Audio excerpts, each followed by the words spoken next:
get to the first of our weekly visits with our guy, Eric Dungey. Glad to have him here every Friday, or depending on week, leading into the game as we bring on Eric for the first time. Welcome back, buddy. How's the last 9 months been treating you since we last talked after the bowl game? It's been good. I've missed you guys, missed you, and excited for this season. And, there's a lot of hype. I think that's the biggest thing about it, and I'm really excited to see them out there against Ohio. And I was just kind of going through the lineup, going through the depth chart, going through, the scenarios. I'm like, this is kind of shaping up to be, a recipe for success here. So obviously the expectations are through the roof. Coach Brown's done a phenomenal job of recruiting, getting the right pieces in the right place, and he's obviously invested in this program, and people are invested in him. And I am just so excited to see, the final product. And there's going to be some hiccups out there tomorrow. New guys, new team, new system. So expect a lot of hiccups, but expect some great plays and expect some big plays as well.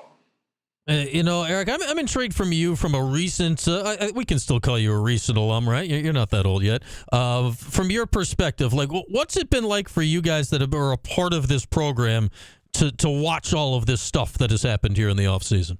I think 2020 for everybody outside of football, just the whole pandemic, and I think the world got flipped upside down. But after that, it was just, we put so much time, so much effort, and we really tried to change the culture there at Syracuse. But we're not in the locker room, so we don't know what's going on, and we didn't know the pieces there. So I think from the outside perspective, I'm still talking to Dante Strickland, Kylan Whitner, Ryan, these guys, Zaire. It was frustrating to see because we're like, what's going on? But, you don't have control from the outside, and you can't really see and dive into what's going on. But I think it really just starts from the leadership that they've brought in with, Kyle McCord, obviously Coach Brown, Elijah Robinson, some key pieces on defense. Like I said, all the pieces are there. It's just, can we make the puzzle fit?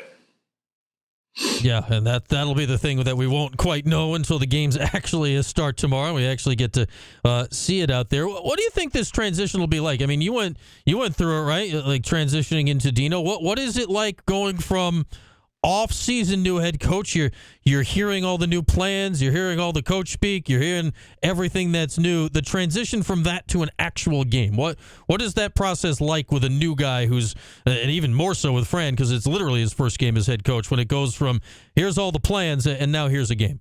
Yeah, everyone has a plan until you get punched in the mouth. And I think, throughout the offseason, throughout practice, everything's kind of been going the way they've wanted it to. But it's, adversity is going to strike. And I think adversity will make or break teams. And it's just how this team and how these leaders on offensively, defensively, and special teams respond, and making sure, hey, everything's not going to go perfect. There's no such thing as a perfect season. But just making sure that when it does, and mitigating the risks and mitigating those small mistakes that will come will be huge. So I'm really, really looking forward to seeing how they respond to, whether it be a turnover, interception, touchdown, if they get down for some reason. I don't think that's going to happen against Ohio. Ohio is a very good team, but they also did lose a lot of their players to the portal. They have a new quarterback coming in, only played, I think, 8 games and some garbage time. So I think, going against Deuce Chestnut, these guys in the secondary, he's going to have a long, long day. And if their quarterback is not on, expect it to be really run away quickly. And I just want to see how Aronde Gadsden's looking after, his injury last season, and really just excited to see how Kyle McCord kind of demands that offense too. A lot of hype and a lot of expectations are on him. But I hope that he just kind of settles in and realizes, he's the guy, and offense goes as he goes. And, he's got the keys. So he's got a lot of playmakers to make it the tires sing, bringing back Coach Baber's quotes. But I think that's a really good analogy there. And I think, as a quarterback, you're driving that car, so make sure that you're comfortable back there. Yeah, I don't know if the quarterback's a race car driver anymore, Rick. We haven't heard that out of Fran. We're still learning all the new stuff. Yesterday you say there's no such thing as a perfect season, and you're right. Obviously, stuff's going to go wrong. But so Fran was on Orange Nation yesterday, and they asked him something to the effect of, hey, what makes a successful season in your mind? And he took his camera, and he showed, like, the only 2 pictures on his wall were a picture of the 1959 team, a.k.a. the title team, and a picture of the 87 team who went undefeated. Are they going undefeated this season? Obviously probably not. But to verbalize expectations like that, what do you think that does to a team to put that stuff out there in that way? Yeah, definitely. I think that's the expectation he's created for the team. such thing as a perfect season, but this is the goals. This is what I'm expecting of you. I think, we had a lot of goals back my senior year, junior year. We want to win the ACC, want to win this. But I think this is the number one thing, the college football playoffs. It's a great opportunity now. And what a time to be alive for a Syracuse football fan. You have all this opportunity, and the world is really our oyster here. And we just got to make sure we start the season off strong, get rid of those hiccups, make sure that the offensive line, you got 3 or 4 transfers in there. They're all new, playing together. It really starts with them, making sure they can give Kyle the correct time and open up those holes for LaQuint, and also just make sure Aronde's, staying healthy. Defensively, I think they're going to be great. Coach Robinson, he's got a good track record. He's brought in some of his guys as well, and he wants to really make it simple for him. I saw a quote that he said, "We don't want to sit back and fish. We want to hunt." I love that. They're going to set the tone defensively, and then on the other side of the ball, as a quarterback, there was nothing better when your defense is out there making plays, making big hits, getting interceptions, turning the ball over. Makes your job easy. You're like, all right, we just got to go do our job, get a couple first downs, flip the field, whether get a field goal, touchdown here, because we know our defense is going to do their job. So from an entire aspect, I think Syracuse on paper right now, and they have it. And it's just making sure that they can, put it from paper to the field. That's what's so interesting is Eric Dungey's with us, as he'll be every game week on Fridays leading into the game throughout the season. That, you look at the schedule, there's no Florida State, there's no Clemson. The schedule is doable in a very different way than it has been over the course of the last decade. And the quarterback, right? You've got Kyle McCord coming in. What does it do? I don't know, pressure, whatever. The fact that you got McCord, but it's only for this year, right? Like, he's got to make it happen this year. How do you think that lands on him when he's like, man, this is my one shot to do this year at Syracuse? I don't know. I think he's college football has changed ever since NIL. Guys are getting paid now to make plays. You're not an amateur anymore. You are a professional. Semi-professional, whatever you want to call it. You are performing at the top level, and people are investing money in you to make plays. So he understands the pressure on him. Ohio State, I don't think he had more pressure on him than he would have there than he is going to have here. People just are going to look for him to make plays and get the ball into the playmaker's hands. I'm not expecting him to run for 200 yards. That's not his game. They just need to make sure that he's able to get the ball to Aronde, get the ball to Trevor, get the ball to the guys who need to get it, command the offense, and just be a leader. And hey, when things are going bad, just right the ship. So as far as pressure, you need to be the guy, but at the same time, no one's making sure that you're going to win the Heisman this year. You have all the right pieces. Just make sure that you're putting those together to be successful as a true team unit, because this team from top to bottom is stacked. As far as the starter lineup go, I think there is a lot of playmakers, but it comes down to, are we going to be able to stay healthy and sustain throughout the year? Because our starters can go toe-to-toe with anybody. But if one guy goes down, who's going to step up? Hopefully that doesn't happen. But, it's football. Things do happen. There has been a starting quarterback around here that did start his senior year against a MAC team and run for 200 yards. I do recall that. It was you. I don't think that's what Kyle's going to do. So we'll see what he does in the game tomorrow. We've talked, there's been so much excitement, right, Eric, with the recruiting and, complete change in vibes and all this.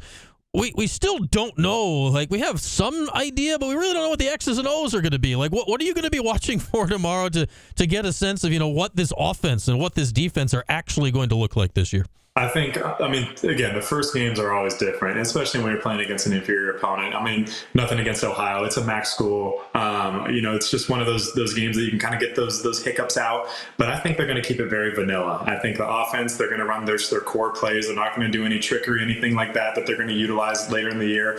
And with football, it's really chess. You want to create a tendency to break a tendency. So this is the game to start putting those tapes out for those people that are scouting you. Hey, when we're in this set, we're going to run it here, and then hopefully when you get the look defensive or offensively, if you have backers loaded over on that side, then you can do a play action, you can do the backside. And this is the game where I think we're just going to see the basics. Hey, we're bigger, we're stronger, we're faster, we're going to show you that way. So maybe it's just power, whatever their basic plays, run plays are, basic passing concepts, and then defensively, I think they're just going to keep it simple as well. Hey, this is your zone or this is your blitz. Make sure you're covering your gap and be gap sound and have the correct assignment, and just play fast and go make some plays. So I don't think we're going to see anything too special, but it will give us a good gist of what we're going to see for the rest of the season. And then when we get into the ACC play, we'll start to see those wrinkles really start to get added. Yeah, and we get into it quickly. Literally after this week, the next two games are league games with Georgia Tech, and go figure Stanford is a league game coming up in a couple weeks. Well, we all know, Eric, you're a LaQuint guy. You were big on watching LaQuint Allen last year. You loved the way he played, how hard he ran. Like now it feels like he's really assumed a leadership role this offseason. He's a Jersey guy. He's kind of vibing with that level that Fran Brown's bringing. What can LaQuint do here this season to back up what he did last year? I think LaQuint's just got to be himself. I think he's finally getting some of that swagger and some of that confidence. I played with his cousin, Raquel Armstead, and if you look at him, I think he's playing for one of the CFL teams, but just a tough runner. And it just runs in that bloodline, and that's really what he is. He's tough, but I think, hopefully Raquel's not watching or won't hear this, but I think LaQuint's got a lot better hands, and he can plays at a different level that really just opens up things for not only just running the ball, but making those plays and whether it be a dump pass or a swing pass, and getting outside on the second level defenders and the cornerbacks and the safeties that he can really just run over or run around. So it really doesn't matter. He's got the speed, he's got the size. So me, I am LaQuint fan all the way. Yeah, you had that dialed up from like game one last year, and it has not changed because, man, he runs angry. He runs angry out there. It is fun to watch. All right, Eric, man, it's been a long 9 months leading up to this. I think we're all looking forward to actually watching the football tomorrow. But thanks for hopping on. Enjoy the game. We'll talk again next week. Of course. Have a good one, Brian. All right, there he goes, Eric Dungey. Yeah, Eric did run for 200 yards to open the season his senior year against a MAC opponent. We were out in western Michigan that year. This year, Ohio coming to the Dome. Kyle McCord ain't running for 200 tomorrow, but he might throw for a lot. He can sling it around real good. So looking forward to see how McCord opens up his only season in Orange tomorrow. All right, let's hit a break. When we come back, we'll get Tim in. A little 411 here on a Friday. We usually do an NFL roundup. The NFL hasn't started yet.